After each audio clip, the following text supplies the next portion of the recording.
নির্বাচনের আগে আপনার দলের সভানেত্রী সাবেক প্রধানমন্ত্রীকে একটি মামলা দিয়ে নির্বাচনে অযোগ্য ঘোষণা করবার জন্য একটি ন্যারেটিভ তৈরি করা হচ্ছে যে নির্বাচনের আগেই একটা মামলার রায় দেওয়ার জন্য এই প্রতিবেদনটি যথেষ্ট গ্রাউন্ড তৈরি করবে। কোনো কারণ ছাড়া, কোনো আলোচনা ছাড়া, কোনো শুনানি ছাড়া আমাদের নেত্রীকে তারা আদালত অবমাননার জন্য 6 মাসের কারাদণ্ড দিবে, অথচ তার বিরুদ্ধে 200টা মামলা কিন্তু তারা পেন্ডিং রেডি করবে। এই সরকার তো এখনো রাজনৈতিকভাবে বিএনপি এবং জামায়াতের উপরে নির্ভরশীল, পাশাপাশি তাদের যেই সাংবিধানিক এখতিয়ার সেটা তো শূন্য।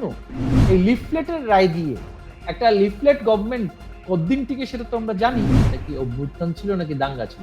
প্রেসিডেন্ট জিয়াউর রহমান বা প্রেসিডেন্ট এরশাদও কিন্তু বাংলাদেশের নাগরিক ছিলেন, বাংলাদেশ সেনাবাহিনীর প্রধান ছিলেন, তাদের ন্যূনতম একটা সাংবিধানিক পদ ছিল।